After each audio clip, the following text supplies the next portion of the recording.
the dim glow of her Brooklyn studio apartment, where the autumn rain pattered like forgotten memories against the fire escape, Layla Johnson paused mid-swipe on Tinder.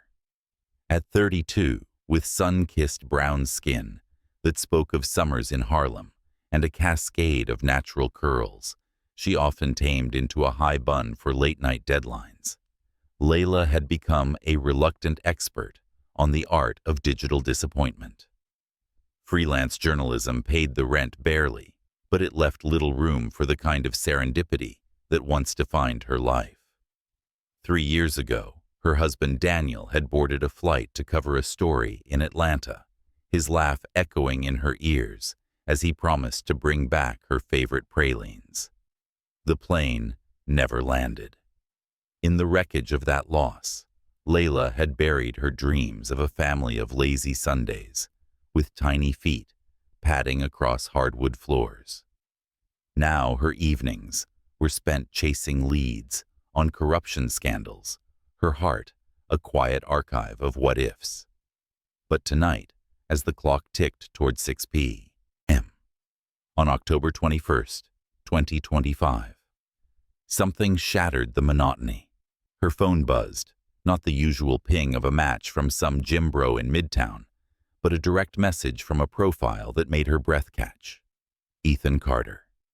His photo was unassuming, a white man in his mid-30s, broad-shouldered with a salt and pepper stubble that hinted at wisdom beyond his years, lounging on a Central Park bench in a faded gray hoodie. No filters, no flexing, just a soft smile that crinkled the corners of his blue eyes, as if he were sharing a private joke with the world. His bio read simply, "Single dad to 2 wild hearts, lover of quiet coffees and stories that stick, seeking someone who sees the magic in the mess." The message, though, was what twisted the knife of curiosity into her chest. Layla. I stumbled on your profile while scrolling through tales of resilient women, and there you were, quoting Zora Neale Hurston in your prompts. There are years that ask questions and years that answer. This year asked you plenty, didn't it? Meet me at the Brew Lab in Williamsburg tonight at 7. Bring a story from your heart, one that still aches a little. I'll bring the surprise that might just make it sing. No pressure, just possibility. Ethan. She stared at the screen, her thumb hovering frozen. How did he know her Hurston reference was buried deep in her profile, a subtle nod to the author who'd carried her through grief like a lantern in the dark? It wasn't public knowledge, not the kind of detail a stranger should pluck from the ether. Was this a glitch? A creepy coincidence? Or, God forbid, someone from her past resurfacing like a ghost in the machine? Layla's pulse quickened, a flush warming her cheeks. Part of her wanted to block and delete, to retreat to the safety of her laptop and a glass of red wine. But another part, the one that had clawed its way through eulogies and empty nursery closets, whispered, "What if?" She typed back, fingers flying, with a mix of defiance and intrigue. Hurston's my North Star, but you pulling that out feels like sleight of hand. What's the surprise, Ethan? And how do you know my years have been the questioning kind? His reply came almost instantly, a single emoji, the classic winking face followed by, "Ah, but that's the fun of it. Trust the pull, Layla, even if it's just for one coffee." No evasion, no sales pitch, just that effortless charm, like he was inviting her to a porch swing conversation, rather than a blind date in the heart of hipster Brooklyn. The rain outside softened to a drizzle as Layla stood her reflection in the rain-streaked window, showing a woman who'd armored herself in independence but still carried the soft edges of longing.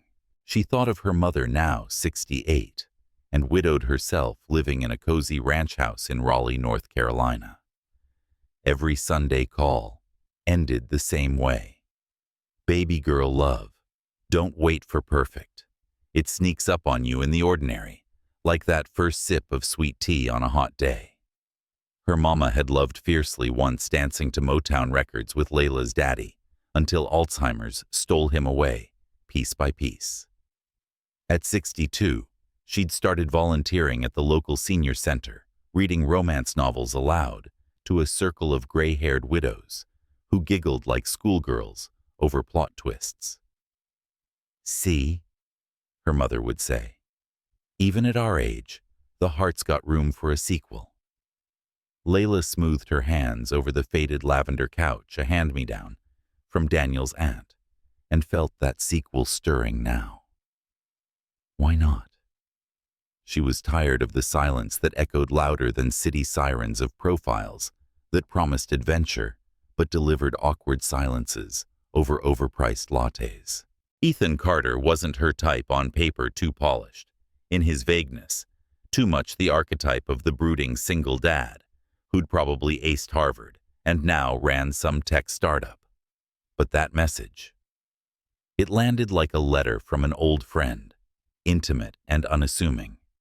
What surprise could a man like that have up his sleeve? A bouquet of wildflowers, a playlist of soul tunes, or something deeper, a key to a door she'd long since locked. Decision made, she crossed to her closet, the one stuffed with memories as much as clothes. There, hanging like a talisman, was the red wrap dress she'd worn to her and Daniel's 5th anniversary dinner, a bold slash of crimson silk that hugged her curves and made her feel invincible. She slipped it on the fabric, whispering against her skin like a lover's promise. A quick spritz of jasmine perfume, her signature scent that always drew compliments, and she twisted her curls into a high ponytail, letting a few tendrils frame her face. One last glance in the mirror. Strong jaw, warm brown eyes, flecked with gold lips, curved in a tentative smile. "You've got this," she murmured, echoing her mama's voice. As she grabbed her umbrella and stepped into the elevator, the building's ancient hum vibrating through her bones, Layla felt the weight of the evening settle like dew on petals. The subway ride to Williamsburg was a blur of fluorescent lights and masked commuters scrolling feeds, but her mind raced ahead to the Brew Lab, that cozy nook with exposed brick walls, artisanal brews poured from copper taps, and fairy lights strung like stars over mismatched wooden tables. Would Ethan be as disarming in person? Would the surprise unravel her defenses or send her running back to solitude? She emerged onto the slick sidewalk at 6:50, the neon sign of the cafe flickering like a beacon in the twilight.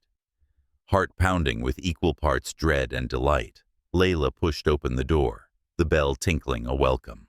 And there, at a corner table by the window, sat Ethan Hoodie and all 2 little girls' backpacks, slung over his chair like innocent accomplices. But that was a story for another breath, another beat of the heart, rediscovering its rhythm. Oh, sweet reader, picture yourself in her sensible flats, stepping toward the unknown after seasons of tending your own garden alone. Doesn't it stir something deep, that flutter of what could be? Lean in, let it linger. Because in the quiet chapters of our lives, it's these invitations, the ones wrapped in mystery and mercy, that remind us love isn't lost. It's just waiting for us to say yes. The bell above the door at the Brew Lab tinkled like a hesitant invitation, pulling Layla from the endless scroll of Twitter feeds, endless debates on everything from climate accords to celebrity faux pas that felt a world away from her own quiet unraveling. The cafe, tucked into the eclectic pulse of Williamsburg, was a haven of hipster charm, exposed brick walls, adorned with local artists' murals, of swirling coffee beans and abstract cityscapes, the air thick with the nutty aroma of freshly roasted Ethiopian pour-overs, mingling with the buttery crisp of avocado toast, sizzling on the communal griddle. Fairy lights draped like lazy garlands overhead cast a golden haze, softening the edges of mismatched wooden tables, where freelancers hunched over laptops, their fingers dancing across keys like they were composing symphonies. Layla had claimed a spot by the window, the rain-smeared glass framing the bustling street outside pedestrians, in oversized coats dodging puddles, the distant hum of the L train, rumbling like an old friend's heartbeat. She'd arrived 15 minutes early, not out of bubbling excitement, but that ingrained punctuality drilled into her by her grandmother back in Raleigh. Time waits for no woman, especially one with dreams to chase. At 32, with her red wrap dress hugging her like a second skin, and her high ponytail swaying gently as she shifted, Layla looked every bit the poised journalist she was. But beneath it all, her heart carried the weight of 3 years' silence. Daniel's crash had been front-page news for a week. Freelance reporter lost in mid-air tragedy, before fading into the archives, leaving her with an empty closet half full of his flannel shirts and a nursery corner in her mind that she'd never gotten to paint. She'd sworn off dating after that, burying herself in bylines on urban inequality and profiles of unsung heroes in the Black community. "You're too young to close the book," her best friend Lena had insisted over brunch last month, sliding Layla's phone across the table with Tinder already open. Daniel would want you to turn the page, not burn it. So here she was, nursing a chamomile tea that had gone lukewarm, her thumb pausing on a tweet about second chances in love. "What if it's not about starting over?" it read, but picking up where Joy left off. She exhaled, glancing at the clock. So too. Late. Or ghosted. Either way, familiar territory. Then the door swung open again and the world tilted. Ethan Carter stepped in his broad frame, filling the doorway like he'd been carved from the same sturdy oak as the cafe's bar stools. But he wasn't alone. Flanking him like tiny sentinels were 2 little girls, no more than 5, their identical braids bouncing under hoods, printed with vibrant Pokemon motifs. The bolder one clutched a plush Pikachu to her chest like a shield, its yellow fur matted from a day's adventures, while the other tugged a glittery backpack twice her size, the straps slipping off her shoulders with every determined step. They looked up at the world with wide, curious eyes, hazel flecks catching the light, just like their father's, and their cheeks were flushed from the chill tiny boots, leaving wet prints on the hardwood floor. Layla's breath hitched her teacup frozen, midway to her lips. This wasn't the surprise she'd half expected, half dreaded, no bouquet of sunflowers, or a handwritten poem slipped into an envelope. This was chaos, wrapped in innocence, a blind date derailed by sippy cups and stuffed animals. Ethan scanned the room, his blue eyes locking onto hers with that same crinkled warmth from his photo. He nodded once, a subtle acknowledgement, then knelt to the girl's level, murmuring something that made them giggle, a soft conspiratorial sound that cut through the cafe's indie folk playlist like sunlight through fog. As he approached, weaving through the tables with the easy grace of a man used to herding more than just boardroom agendas, Layla felt a flicker of something unnamed stir in her chest. Not irritation exactly, but a wary tenderness, like watching a fawn stumble into a clearing. "Sorry for the unconventional entrance," Ethan said, his voice a low rumble that carried the faint lilt of a Midwestern upbringing, warm as fresh cornbread. He pulled out a chair for the girls, first helping the Pikachu guardian Zoe he'd later introduce hoist her backpack onto the seat, while her sister Chloe, the backpack warrior, claimed the spot beside Layla, without a second thought, plopping down with a dramatic sigh. Layla leaned forward slightly, her whisper escaping before she could rein it in. Why did you bring the kids to a date?" The words hung there, laced with the exhaustion of a woman who'd learned to guard her vulnerabilities like rare manuscripts. She half expected defensiveness, a rushed explanation about a canceled sitter. Instead, Ethan crouched beside Chloe, adjusting the frayed edge of her scarf with fingers that moved like they knew the fragility of small things. His smile came slow, genuine, not the polished grin of a salesman, but the quiet curve of a father who'd bandaged scraped knees at midnight. Because they're part of me, Layla. The best parts. And if this evening's going anywhere worth going, I'd rather you meet all of us from the start. The simplicity of it landed like a hand on her shoulder, steadying the sway she'd felt since Daniel. She glanced at the girls, Zoe eyeing her with unabashed appraisal. Pikachu tilted as if in judgment, while Chloe rummaged in her backpack, pulling out a crumpled pack of fruit snacks like it was buried treasure. Want one? Chloe offered, holding out a neon gummy shaped like a dinosaur, her gap-toothed grin infectious. Layla hesitated, then took it, the chewy sweetness bursting on her tongue like a stolen moment of childhood. Thanks, kiddo. I'm Layla. What's your name? Chloe, she declared, then pointed to her sister. That's Zoe. She's the bossy one.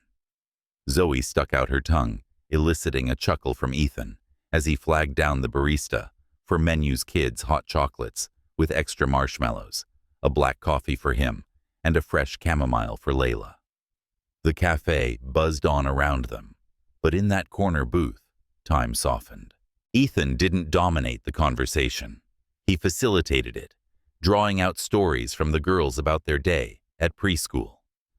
Zoe made a volcano erupt with baking soda. It was everywhere. Daddy. And gently steering toward Layla. So that Hurston quote, he said, stirring his coffee absently. What question did this year ask you? She paused, the gummy dinosaur still half-eaten in her hand, surprised by how easily the words flowed. It asked if I could rebuild after everything crumbled. Daniel, my husband, he was the storyteller. Lost him in a plane crash 3 years back. We were trying for a family. The admission slipped out quieter than she'd intended, but Ethan's gaze held no pity, only a nod that said he'd walked similar shadowed paths. Julia, my wife, gone 5 years now, ovarian cancer. These two were just toddlers then. Some days they're the anchor, others the storm. Zoe, overhearing, climbed into his lap unbidden, wrapping her arms around his neck. Daddy's the best storm, she mumbled into his hoodie. As the evening unfolded, marshmallows dissolving into frothy hearts, Chloe doodling Pokemon battles on a napkin that Layla colored in with borrowed crayons, the unexpected felt less like an intrusion and more like a revelation. Layla found herself laughing at Zoe's dramatic reenactment of a playground chase, wiping a smudge of chocolate from Chloe's chin, with the hem of her napkin, the gesture as natural as breathing. Ethan watched his presence, a steady hum, not pushing but present, like the way her grandmother used to sit with her after school content in the silence of shared space. By the time the rain picked up again outside, drumming a lullaby on the window, Layla realized the surprise wasn't the girls. It was the ease of it all. In a city that prized perfection, Ethan had shown up whole scars and sparkles included, and as they gathered coats, the girls waving sticky goodbyes. Layla felt a crack in the armor around her heart, letting in the possibility that love in its truest form often arrived, not on schedule, but with tiny hands reaching out.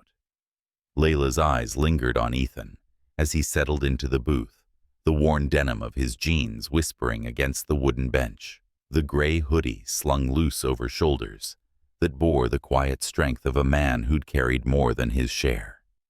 There was nothing flashy about him. No Rolex glinting under the fairy lights, no tailored blazer, screaming boardroom battles. Just faded fabric and calloused hands, the kind that spoke of playground tussles and midnight diaper changes, rather than corner offices and conference calls.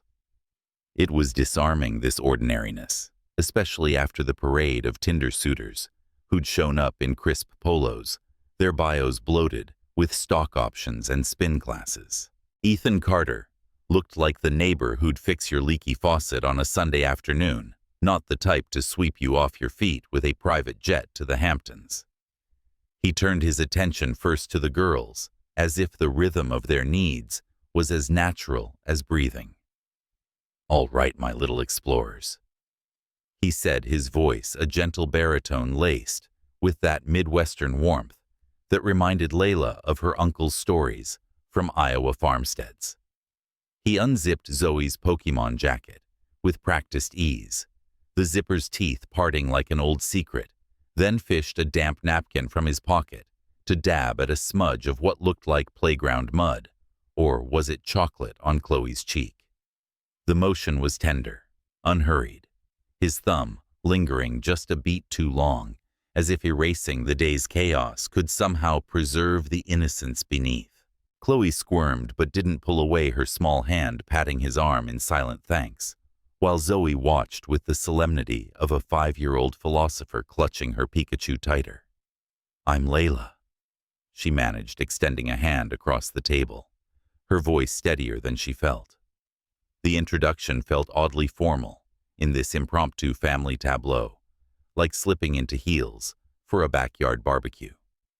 Ethan clasped her hand briefly, his grip firm, but kind calluses rough against her palm, a tactile promise of authenticity in a world of airbrushed illusions.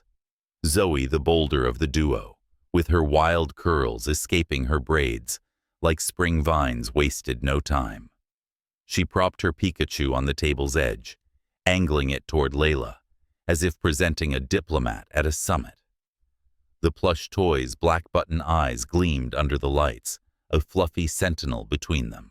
"Do you know how to do TikTok dances?" Zoe asked, her words tumbling out in a rush, laced with the unfiltered curiosity only children possess.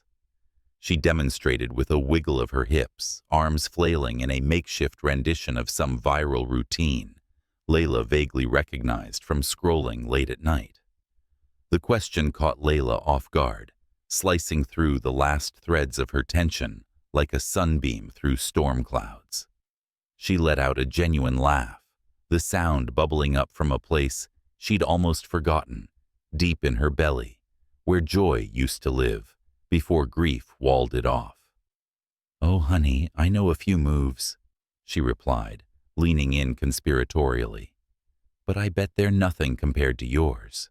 Show me your best one. Pikachu's gotta approve." Zoe beamed, launching into an exaggerated shimmy that had Chloe dissolving into giggles, her backpack forgotten, as she joined in the booth, transforming into a pint-sized dance floor amid the cafe's murmur. Ethan leaned back, his blue eyes softening as he watched the scene unfold, a quiet smile playing at the corners of his mouth.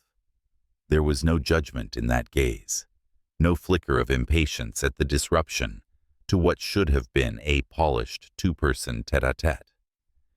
Just appreciation, raw and unguarded, like he'd been handed an unexpected gift. "Thank you," he said softly once the impromptu performance wound down and the girls settled with their hot chocolates, marshmallows, bobbing like tiny life rafts. "For not minding. Most folks, they see the tag-alongs and start checking their watches."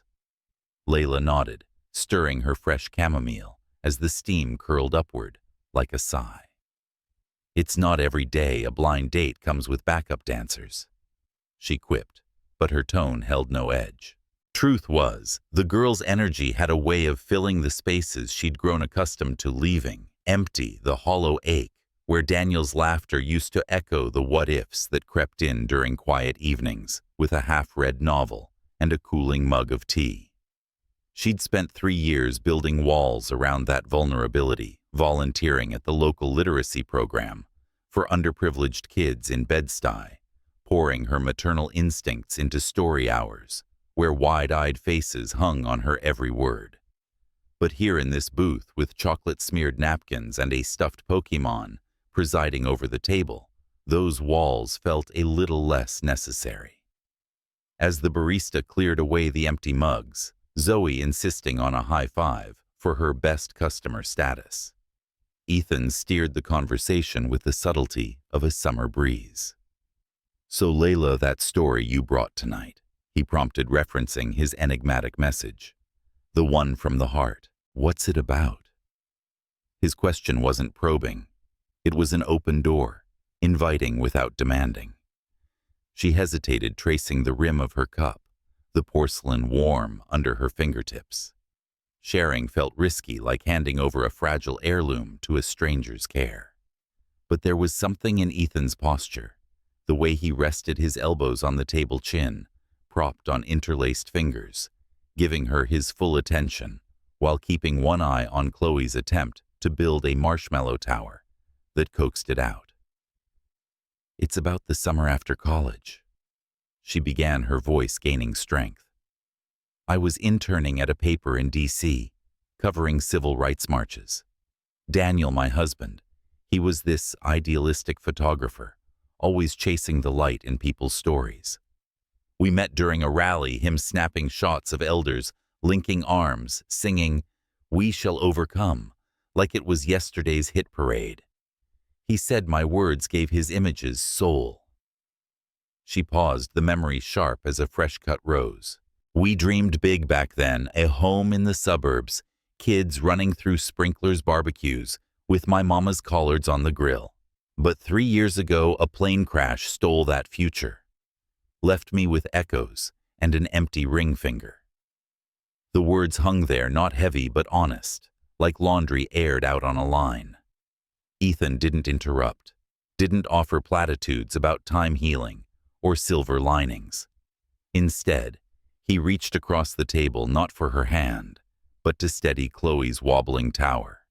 His touch, a bridge of understanding. "Julia and I had those dreams too," he said after a moment, his voice low, threaded with the gravel of old wounds. Picnics in the park, her teaching the girls to bake her nonna's apple pie. Ovarian cancer took her when they were barely walking. Some mornings I wake up reaching for her side of the bed. These two, they're my compass, now pointing me toward days worth living." Zoe, overhearing snippets, piped up from her perch. "Mommy's in heaven making pies for angels," she declared matter-of-factly, then turned to Layla. "Do you make pies? Daddy burns the crust." The innocence of it cracked the solemnity, drawing a chuckle from Layla that eased the tightness in her chest. Ethan ruffled Zoe's hair, his gratitude evident in the crinkle of his eyes. "What she means is, we're a work in progress, messy edges and all." As the rain tapered off outside, leaving the streets glistening under street lamp halos, Layla felt a subtle shift, like the first thaw after a long winter. Ethan's sincerity wasn't in grand gestures.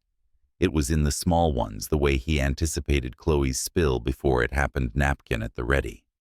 The patient nod as Zoe commandeered the conversation with tales of her invisible unicorn friend, who lived in the cafe's potted fern. He wasn't performing fatherhood. He was living it, flaws and fairy tales included. Yet beneath the warmth, a whisper of mystery lingered. Why the hoodie over a suit? Why the vagueness in his bio about quiet coffees when his eyes held the depth of unspoken storms? Who was this man really? And what shadows did he keep, tucked away like that winking emoji in his message? By the time they bundled up to leave, coats zipped and backpacks slung, Layla walked out into the crisp night air, with a lightness she hadn't carried in years. The girls waved from Ethan's side, Zoe calling, "Come dance again soon." And as she hailed a cab, glancing back at their retreating figures, silhouetted against the cafe's glow, Layla wondered if sincerity like his was the rarest kind of surprise. Not fireworks, but the steady glow of embers, waiting to warm a heart long gone cold. The evening at the brew lab stretched like taffy, sweet and unhurried, as the indie folk playlist gave way to a playlist of their own making. Zoe's off-key rendition of a preschool anthem about friendly monsters, Chloe's rhythmic tapping of a spoon against her empty mug, and Ethan's low chuckle weaving through it all like a bass line. What had started as chamomile and hot chocolate evolved into something heartier, when the girls' tummies began their insistent chorus. Ethan flagged down the barista with an apologetic grin, ordering personal pizzas from the cafe's wood-fired oven cheese, for the little ones margarita, for the grown-ups extra basil, because as he quipped, Julia always said it made everything feel like a garden party. The pies arrived, steaming crusts golden and crisp, the scent of melted mozzarella and tangy tomato sauce curling through the air, like an embrace from an old Italian auntie Layla had never met, but suddenly missed. Laughter flowed as freely as the rain outside had earlier, turning the corner booth into a bubble of warmth amid the cafe's cooling hum. Layla's sleeves rolled up to her elbows, took the knife from Ethan, and sliced Chloe's pizza into bite-sized triangles, her movements precise, yet gentle, the way she'd once imagined doing for a child of her own. "There you go, little one. No lava flows on your shirt," she teased, handing over a piece oozing with cheese that elicited a squeal of delight from Chloe, who devoured it with the fervor of a tiny connoisseur. Across the table, Zoe launched into her tale, eyes wide as saucers, Pikachu forgotten in favor of dramatic gestures. And then, see, Whiskers the magic cat. Under my bed, he sneaks out at night and catches moonbeams in his paws. But last week he dropped one and it rolled right into Daddy's shoe. That's why he tripped on the stairs. Ethan feigned outrage, clutching his chest. Betrayed by a feline phantom Whiskers, and I need to have words. His mock sternness dissolved into a grin that crinkled the lines around his eyes. Lines etched not just by joy, but by the quiet vigils of single fatherhood nights, spent rocking feverish bodies, mornings, piecing together pigtails with trembling fingers. Layla watched him, the way his smile never quite reached its full bloom, without a shadow of something deeper, something guarded. It was the kind of smile her own father had worn after her parents' divorce, polite at church potlucks, but laced with the unspoken ache of what-ifs. At 65 now, retired in a sun-drenched bungalow in South Carolina, her daddy still sent her clippings from the AARP magazine about reinventing love after loss. His notes, scrawled in that looping script, honey, the heart's like a quilt patched from scraps, but warmer for it. Emboldened by the girl's unfiltered wonder, Layla found herself leaning into the moment, the red dress suddenly feeling less like armor and more like a flag of truce. As Chloe munched contentedly and Zoe illustrated Whiskers' escapades with squiggles on a napkin, provided gratis by the indulgent barista, Layla's gaze drifted to the window where the city lights blurred into constellations against the dusk. "You know," she said softly, almost to herself, the words slipping out like a confession, long rehearsed in the shower.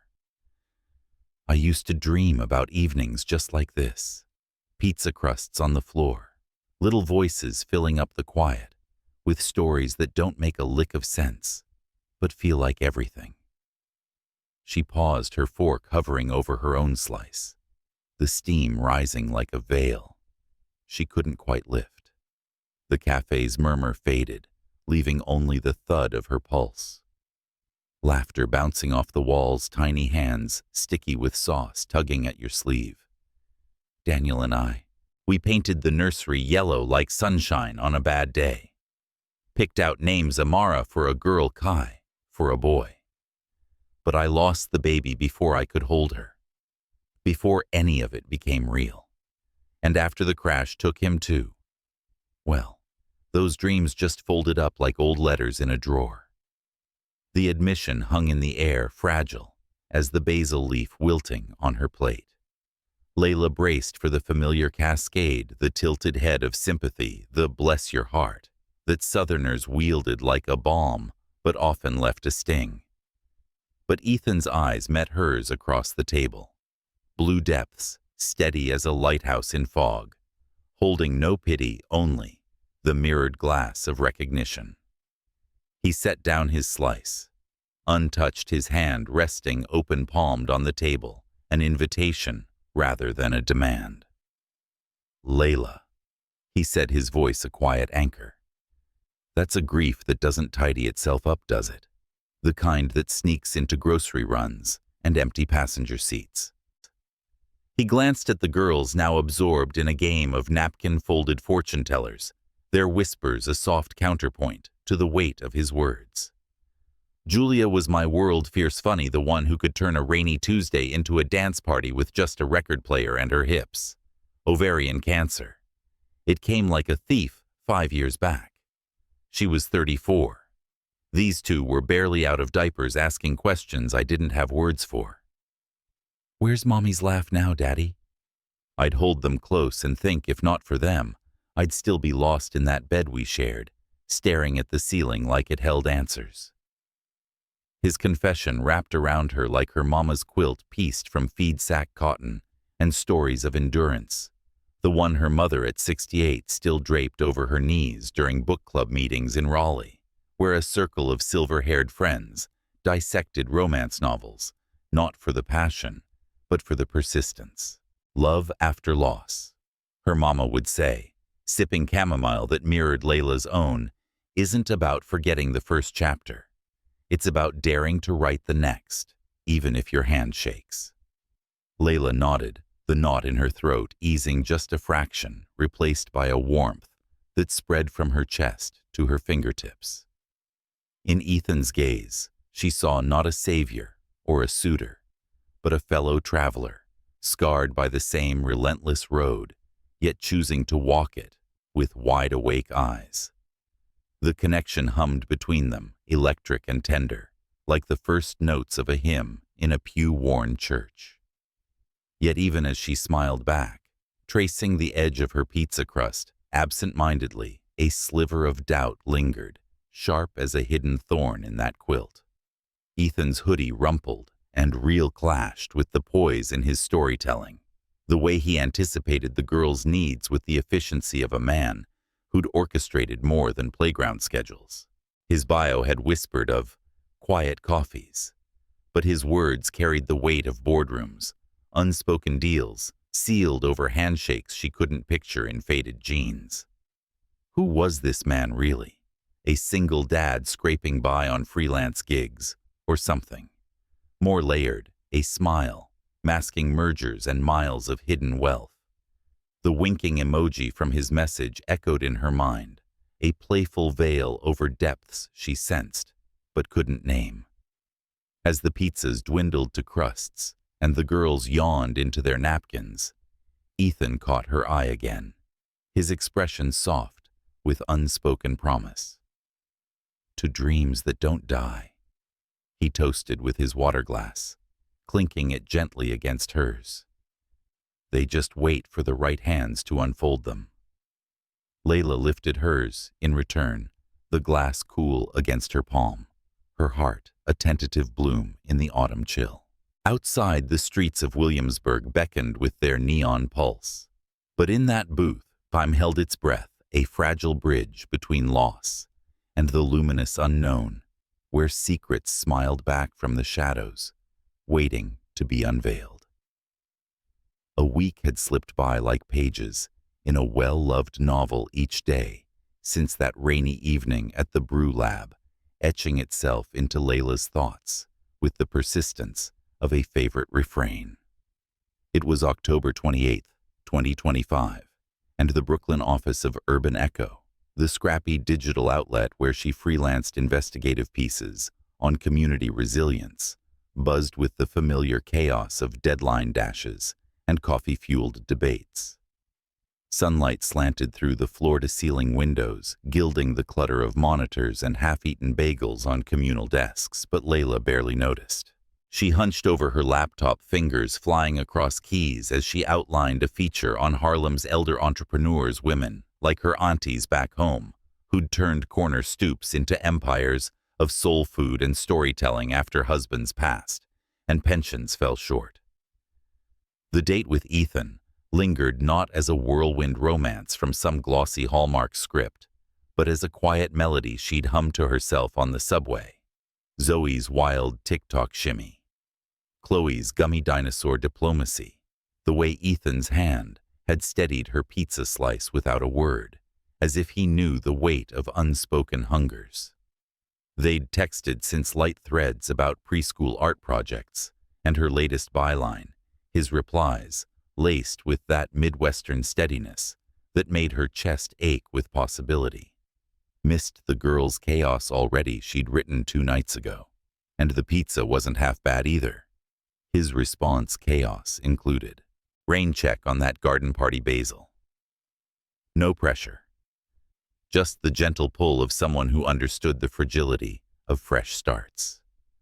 At 32, Layla had armored herself against such pulls, drawing wisdom from her mother's circle of widows in Raleigh women over 60, who'd outlived war's recessions and wayward children gathering weekly for bridge games where the real bets were on second acts.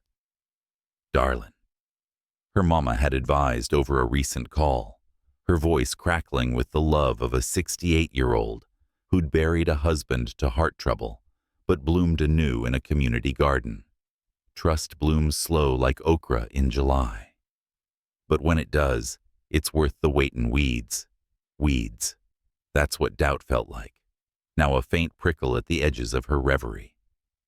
Ethan's hoodie had seemed too humble, his stories too layered for a man scraping by on freelance consulting, as his bio vaguely claimed.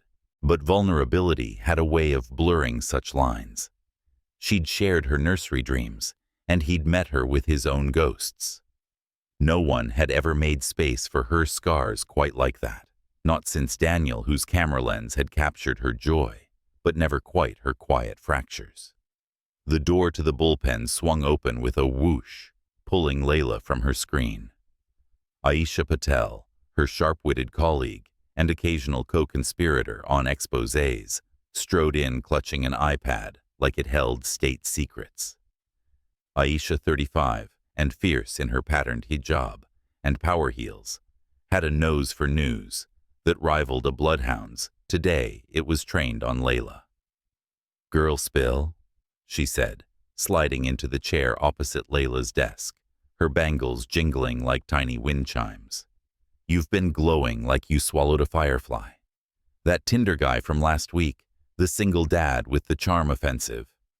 Layla's cheeks warmed a schoolgirl flush she masked with a sip from her thermos of chicory coffee. "Ethan, yeah, it's early days. Good though. Real." She leaned back, crossing her arms over her sage green blouse, the one Daniel had called her warrior armor. "Why you digging for dirt already?" Aisha's grin faltered, replaced by a furrow of concern that deepened her laugh lines. She tapped the iPad awake, the screen blooming with a crisp Forbes layout, bold sans serif headlines, glossy stock photos of green fields and sleek supply chains. Not dirt exactly, more like dynamite. She rotated the tablet toward Layla, the article title, leaping out like a gut punch. Ethan Carter, the billionaire green thumb behind EcoBloom's $1.5 billion organic empire. The world narrowed to pixels and prose. There was Ethan, not in faded jeans and a hoodie, but commanding a stage at the Global Sustainability Summit in Davos last spring. Bespoke navy suit, hugging his frame like it was tailored by Savile Row itself, a mic in one hand, the other gesturing to a holographic projection of sprawling organic farms from California to Maine. His smile was the same crinkled eyes, quiet confidence, but amplified the kind that closed deals with venture capitalists over vegan charcuterie. The subhead sliced deeper from Silicon Valley dropout to agri-tech titan. How a devastated widower turned personal loss into a farm-to-table revolution. Paragraphs unfolded like a dossier, EcoBloom his brainchild, a vertically integrated powerhouse, sourcing heirloom tomatoes and kale from regenerative co-ops, raking in $1.5 billion last quarter alone.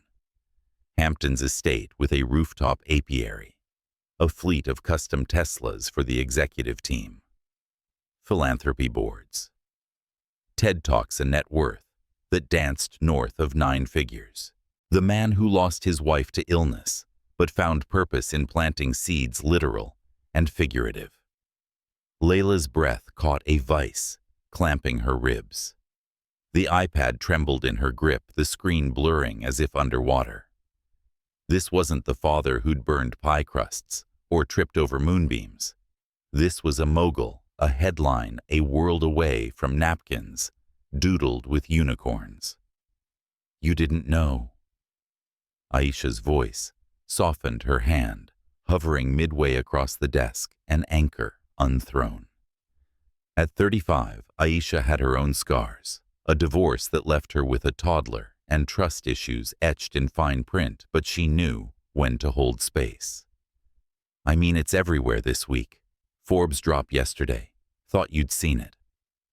Layla shook her head, slow at first, then sharper, the motion sending a curl loose from her ponytail to veil her eyes.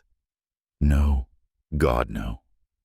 The betrayal bloomed hot and immediate, a thorn bush tangling her throat. He'd let her pay for those pizzas, her treating him, the struggling dad, with a borrowed laugh and borrowed ease.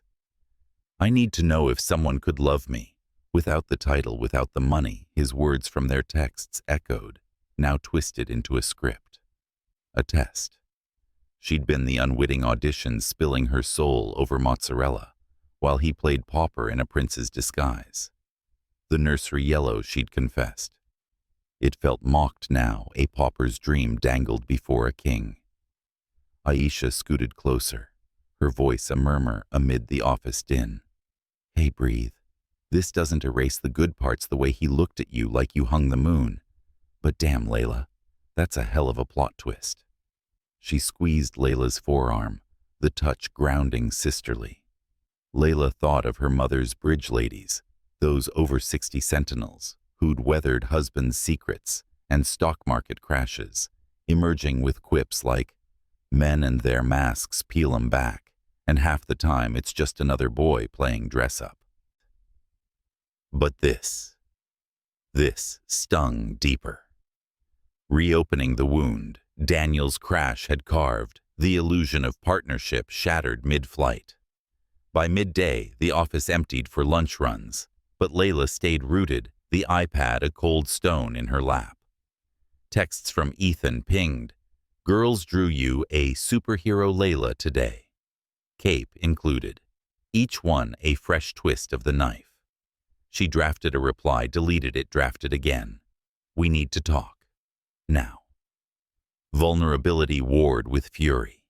The man who'd held her grief like fragile china now seemed a chameleon, his sincerity a sleight of hand. Yet beneath the rage, a whisper persisted, the girl's giggles that clink of glasses to unfolded dreams.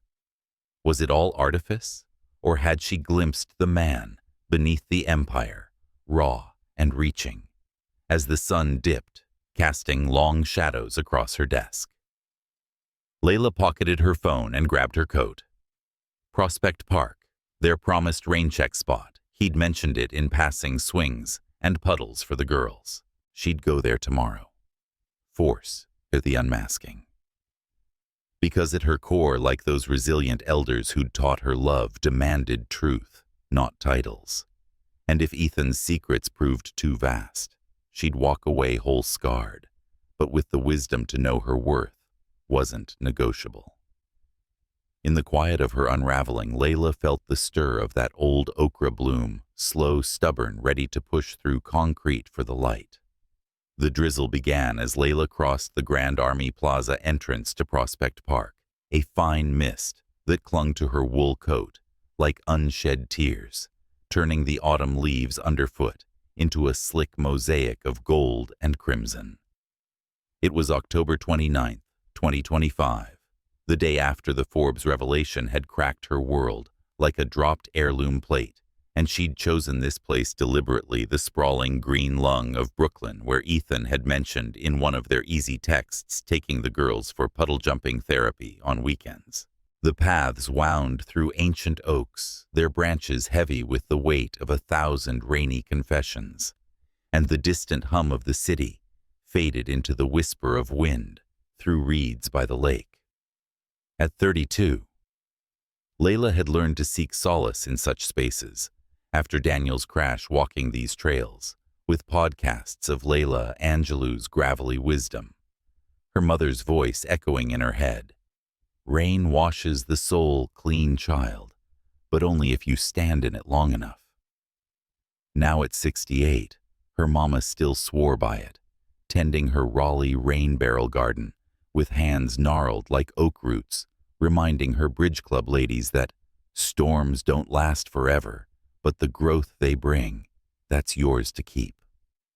Layla didn't bother with an umbrella. Let the rain soak through, mingle with the fury simmering in her veins. She'd texted Ethan that morning. Prospect Park Longmeadow entrance, 3 p.m. We talk. In person. No emojis, no softening. The iPad article burned in her memory, Ethan's face, sharp-suited and spotlit, touting EcoBloom's billions like a sermon on sustainable salvation. Hampton's hideaways. Tesla fleets humming silently to power lunches. All while he'd let her foot the bill for those pizzas, his laugh warm over crusts and confessions, as if they were equals in some humble indie flick. Betrayal tasted like cold chamomile bitter, and familiar the echo of her father's hidden poker debts that had unraveled their family quilt before the divorce. Men weave webs, Layla girl, her Aunt Cece now 72, and a deaconess in her Charleston Baptist church would say over sweet tea and cornbread, her circle of silver-crowned widows, nodding sagely. But a wise woman checks the threads before she steps in. She found a bench near the playground, the swings creaking empty in the damp monkey bars, slick as forgotten promises. Her phone lay heavy in her pocket, the Forbes tab open like an accusation. 20 minutes ticked by, each drop a metronome to her mounting resolve.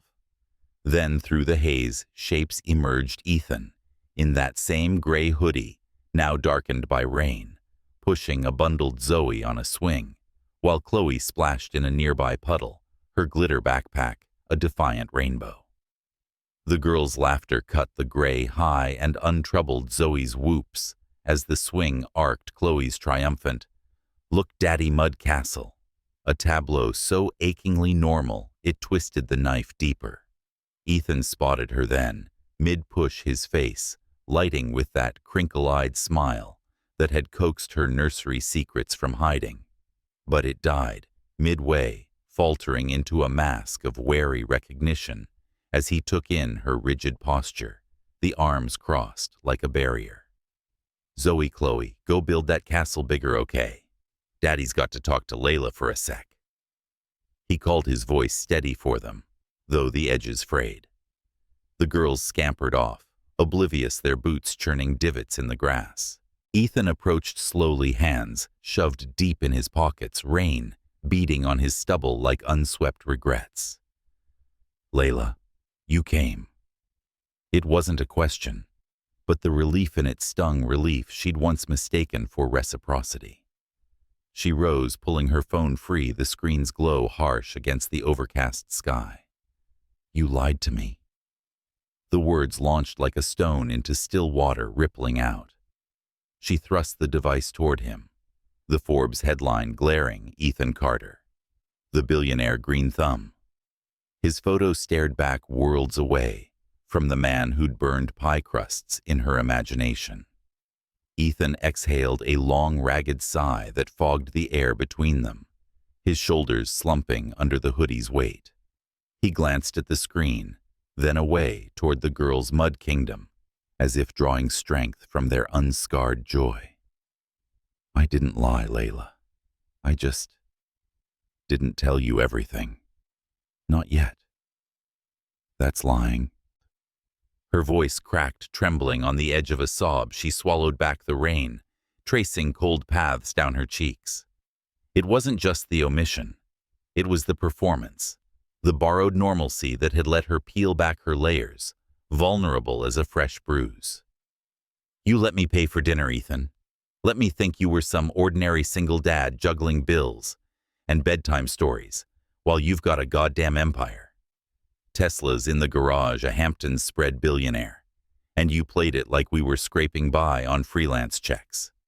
Was it a game? Me, the charity case, proving her salt. He stepped closer, boots squelching in the sodden earth, his eyes locking on hers, with a sincerity that pierced like sunlight through clouds, raw, unfiltered, the blue depths swirling with storms of his own. Rain plastered his hair to his forehead, but he didn't flinch, didn't retreat. No game. God, no. I needed to know, to feel if someone could love me. For the man under all that, Layla. Not the titles, the money. The headlines that turn you into a brand before breakfast. Julia. She saw me raw before EcoBloom was more than a garage greenhouse after her chemo. But after she was gone, the world saw the mogul, the widower success story. Dates, they came with resumes and ring fingers itching for the glow-up. I hid because I was tired of being a prize, not a person. With you.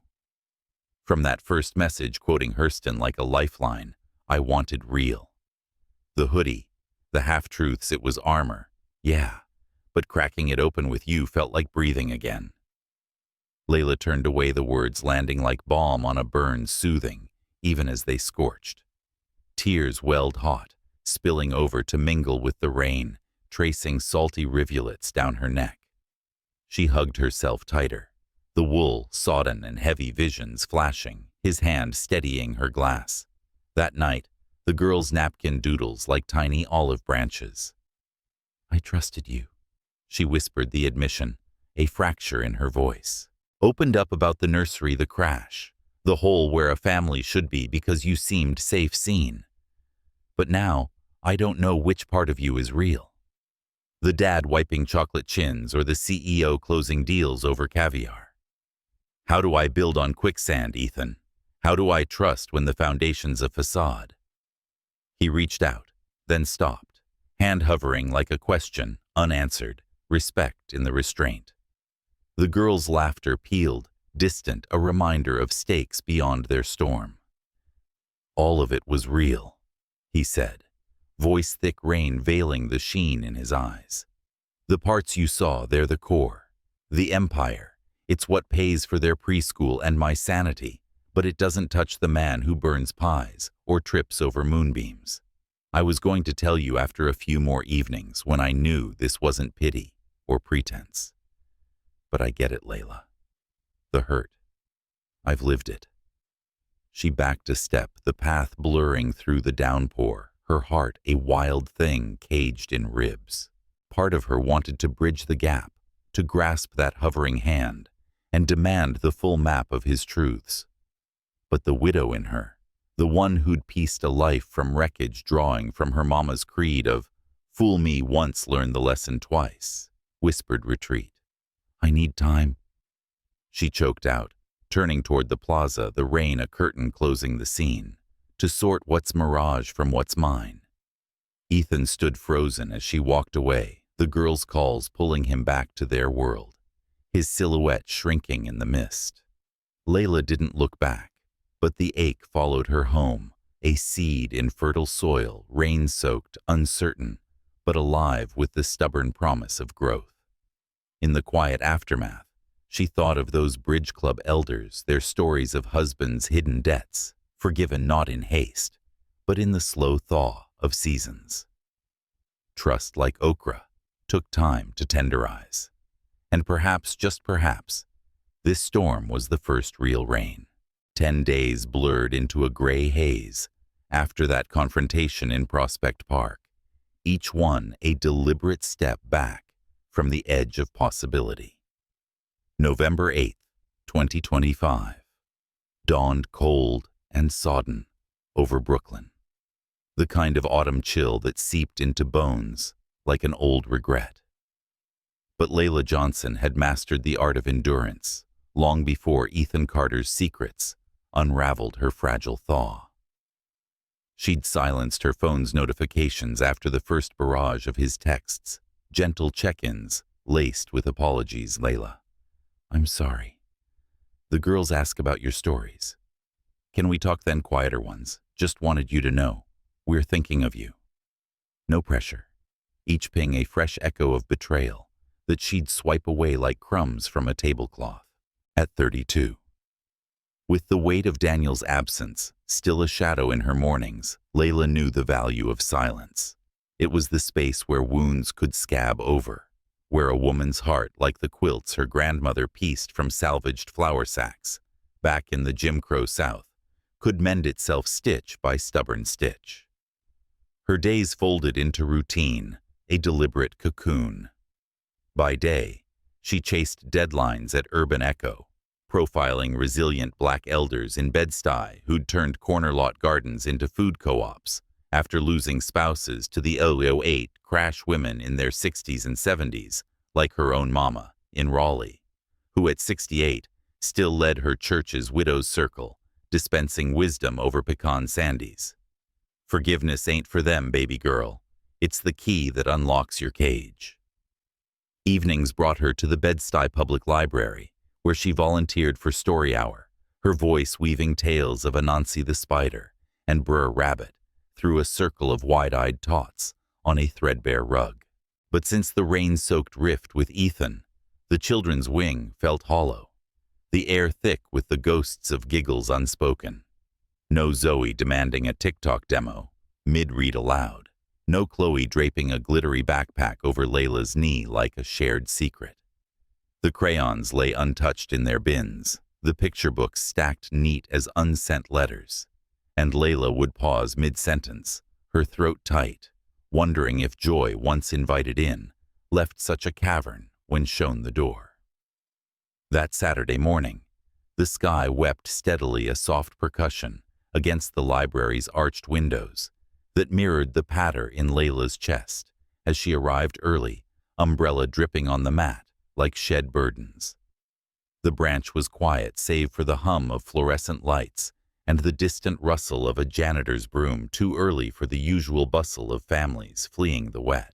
She shrugged off her trench coat, the red wrap dress from their date now traded for sensible corduroys, and a cable-knit sweater, her curls tamed into a low bun that spoke of armor rebuilt. As she unlocked the side door for deliveries, something caught her eye. A sheet of construction paper, taped crookedly to the glass, its edges curling in the damp like a flag of truce. Frowning, she peeled it free, raindrops beating on the vibrant chaos within. It was a child's masterpiece, crayon strokes bold and unapologetic. A tall stick-figure man in a gray hoodie, arms outstretched. Beside him, a woman with rich brown skin and a halo of curly hair, her hand linked to his, and two smaller figures, braids, flying, clutching her other side. Red hearts dotted the sky like confetti from a burst piñata, fat and lopsided, while green grass, scribbled at their feet, gave way to a yellow sun, grinning toothily overhead. At the bottom, in wobbly block letters that veered left then right, the declaration, "We miss you, Miss Layla. Love, Zoe and Chloe." A tiny Pikachu peeked from the corner, as if bearing witness. Layla's breath hitched, the paper trembling in her hands, as tears blurred the colors into a watercolor wash. 10 days of resolve cracked like thin ice under a heel, the girl's innocence a balm she'd denied herself, their drawing a mirror to the family she'd glimpsed, then fled. She pressed it to her chest, the crayon's waxy scent, mingling with rain, and leaned against the doorframe, letting the sob escape in a whisper. "Oh, sweet babies." She murmured the words a prayer to the empty street. Her mama's voice threaded through the ache. "Children don't hold grudges, Layla. They hold hands." That's the lesson we elders learned the hard way after too many bridges burned. Footsteps splashed, then small and urgent, pulling her from the reverie. She turned, heart leaping like a startled doe, and there they were. Zoe and Chloe, 5-year-old whirlwinds in yellow raincoats that dwarfed their frames, hoods, thrown back braids frizzing in the mist. Their faces lit with unbridled dawn, cheeks, rosy eyes, sparkling like they'd bottled the sun. And before Layla could steady herself, they barreled forward, arms flung wide. "Miss Layla!" Zoe squealed, crashing into her legs with the force of a hug that smelled of wet puppy and strawberry shampoo. Chloe piled on her backpack, thumping against Layla's thigh, the glitter catching the light like scattered stars. "We drawed you a picture Daddy said it would make you smile, big." Layla dropped to her knees on the wet stoop, heedless of the puddle, soaking her slacks, and gathered them close, their small bodies warm anchors against the chill. She buried her face in their damp curls, inhaling the pure, unfiltered love of it, the way Zoe's hand patted her back like a tiny therapist. Chloe's whisper of, "Don't be sad, we brought cookies too," fierce with 5-year-old determination. Laughter bubbled through her tears, a release long dammed as she kissed their foreheads, murmuring, "I've missed you more than words, my little artists. This picture, it's the most beautiful thing."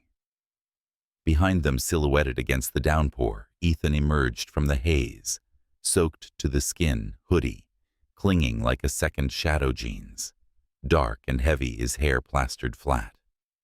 He held a small wooden box in both hands, polished oak etched with faint whorls, that caught the faint library glow, carried like an offering from some sacred rite. His eyes met hers over the girls' heads, blue depths raw, with the vulnerability of a man stripped bare, no mogul's poise, just a father humbled by the rain and the risk of rejection. He stopped a respectful distance away, the box a bridge unspoken, and waited, breath visible in the crisp air. Layla rose slowly, the girls clinging to her sides like bookends, and nodded him closer. Ethan knelt as he approached the motion fluid, despite the weight of 10 days' silence, and opened the latch with a soft click.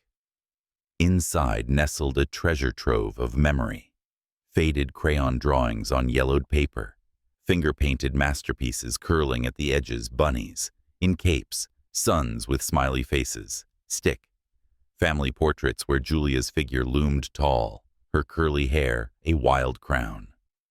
Glitter flaked from one corner, hearts overlapped in joyful chaos, each piece dated in a child's scrawl or Julia's looping script. Zoe's first rainbow age, 3, Mommy's girl.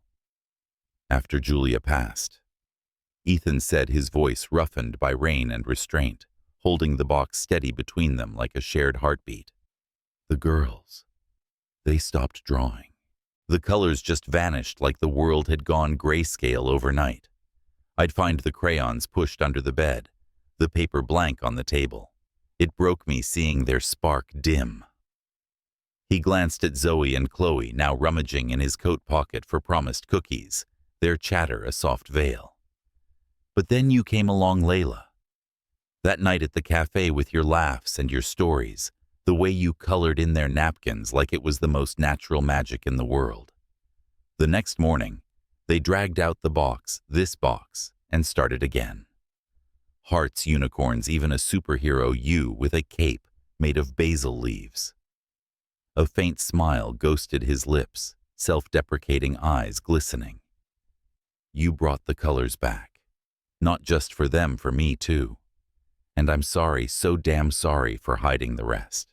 I was scared you'd see the empire and not the echoes." The rain fell harder, a curtain of grace that blurred the lines between hurt and healing, and Layla felt the dam break fully, tears streaming free, hot against the cold. She reached out first for the box, her fingers tracing a faded heart that Julia might have drawn then, for Ethan's hand, chilled but steady. "You should have trusted me with the whole palette," she whispered, voice thick, pulling him into the fold. The 4 of them huddled there on the library steps, arms entwined in a sodden embrace, Zoe and Chloe sandwiched between, giggling at the group hug puddle, as Layla's sobs mingled with the downpour, not of sorrow now, but release. In that moment under the weeping sky, forgiveness unfurled, like one of those drawings, imperfect, vibrant, a family sketched anew from the heart's quiet crayons. The rain that had baptized their reconciliation at the Bed-Stuy Library softened into a steady rhythm over the weeks that followed, washing away the last stubborn stains of doubt and leaving behind a landscape lush with tentative green. By mid-November 2025, Layla Johnson found herself crossing the George Washington Bridge more weekends than not, the Hudson River below her, a shimmering ribbon of silver under the fading sun carrying her toward Ethan's modest ranch house in the rolling hills of suburban New Jersey. It wasn't the Hamptons estate from the Forbes glossies, that sprawling testament to his empire stayed shuttered, a ghost of ambitions past. But this place with its sagging front porch, strung with solar lanterns, and a backyard meadow, choked with wild goldenrod and black-eyed Susans, where birdsong tangled with the rustle of oak leaves. Here in the quiet exurbs where deer grazed at dawn and neighbors waved from riding mowers, Ethan Carter had carved out a sanctuary. 3 bedrooms, a kitchen scarred by crayon wars, and enough space for grief to breathe without crowding out hope. Layla's integration was as unhurried as the seasons, turning each visit layering familiarity like pages in a shared journal. Her own pair of fuzzy slippers, plush navy ones with little embroidered stars, a gift from Zoe's treasure hunt in the dollar store, waited by the mudroom door, right next to the girls' mismatched rain boots. She'd claimed a nook in the living room, a window seat piled with throw pillows that smelled faintly of lavender dryer sheets, where she'd curl up with a dog-eared copy of Toni Morrison's Beloved reading aloud in her journalist's cadence, while Chloe nestled against her side thumb in mouth, and Zoe sprawled on the rug sketching fantastical beasts with borrowed pens. Evenings unfolded in the glow of a single lamp, the 4 of them huddled around the coffee table for board games.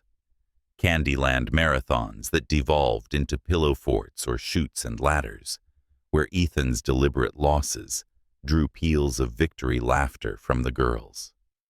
"You're letting me win, Daddy," Zoe would accuse, eyes narrowed in mock suspicion, and Ethan would feign innocence, winking at Layla over their heads. A king's only as good as his court jesters. These rituals mended Layla in ways her solo subway sojourns never could, stitching the frayed edges of her heart with threads of ordinary magic.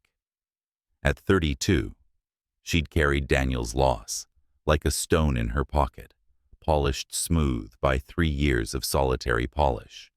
But here, with flour-dusted counters from Saturday pancake sessions and the girl's sticky fingerprints on her jeans, that stone lightened.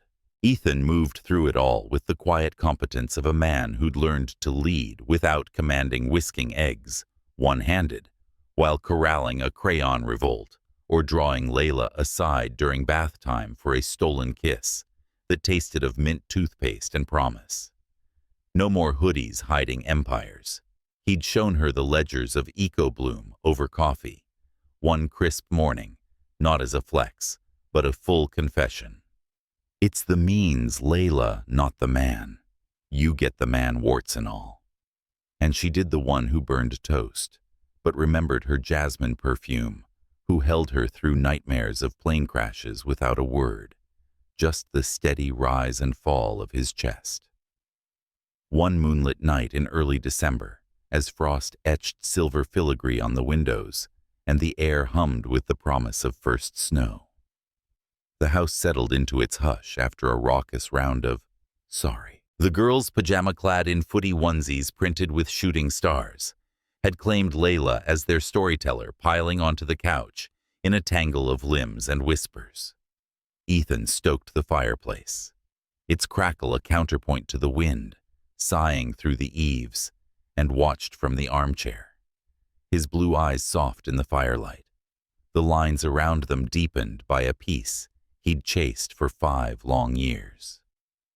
Chloe, ever the quieter flame, wriggled deeper into Layla's lap as the tale wound down, a retelling of Anansi, stealing the sky's stories, adapted with Pikachu as the sly hero.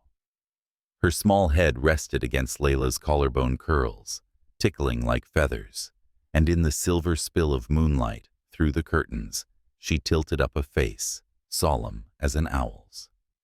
"Can I call you Mama Layla?" Chloe whispered the words so fragile they might shatter in the hush, her hazel eyes mirrors of her father's searching Layla's for permission for permanence. The room held its breath. Zoe froze mid-yawn on the rug. Pikachu clutched tight, and Ethan leaned forward, elbows on knees, his smile a quiet sunrise, patient, hopeful, waiting without a whisper of demand. Layla's throat closed, a swell of emotion rising, like tidewater tears, pricking hot behind her lids. She thought of her own mama in Raleigh, now 68, and presiding over her widow's circle with the grace of a queen who'd lost 2 babies before Layla came along and still spoke of them in church prayers, her voice steady as gospel. Every mama heart has room, child blood, or chosen, it's the holding that heals. She smoothed Chloe's braid, her voice a choked thread of wonder. "If you want to, sweet girl, more than anything." The dam broke then, soft and sweet. Chloe's arms, wrapping tight, Zoe launching across the couch in a flurry of, "Me too, Mama Layla." And Ethan crossed the space in 2 strides, folding them all into a cocoon of warmth, his lips brushing Layla's temple in silent vow. Tucking the girls in later, their door creaking shut on dreams of superheroes and stolen stories, left the house sighing into stillness, the moon a benevolent witness overhead. Ethan found her on the porch steps, wrapped in an afghan crocheted by Julia's mother, loops of sage, and Rosa heirloom of hands that had held loss and let go. He stepped out barefoot, the chill nipping at his heels, something clutched behind his back. "Couldn't sleep without this," he said, his voice a rumble of gravel and grace, kneeling before her on the weathered wood, one knee damp from dew. From his palm emerged a lollipop ring, cherry red, sticky sweet, tied with a ribbon frayed from the girls' eager knots, a treasure pilfered from their Halloween haul. "Not diamonds, Layla. No empires or estates. Just a promise from me, from them, of game nights that run late, scribbled masterpieces on the fridge, and a love that doesn't chase perfect. It meets you in the mess, holds on through the rain." Laughter bubbled through her tears, salt and joy mingling as she slid the candy onto her finger, the ribbon tickling like a vow renewed. "Yes," she whispered, pulling him close, their foreheads touching under the moon's gentle gaze. "To the mess, to us." In that silver-lit hush, with the wildflowers sleeping in the yard and birds dreaming in the eaves, they'd built something extraordinary, a family not forged in perfection, but pieced from the beautiful broken whole, resilient, alive. Oh, dear hearts, who've walked these roads before, the widow's circles, the empty nests, the quiet evenings where memory dances with what might yet be pause, here, under your own moon. Remember the loves that found you later, the hands that reached across the chasm, not with fanfare, but with the steady grace of chosen kin. Share a story tonight, whisper it to a friend over chamomile, or jot it in a journal by lamplight, because second springs aren't myths. They're the harvest of hearts, brave enough to bloom again. Let yours unfold. It's never too late for the sweetness of a lollipop promise.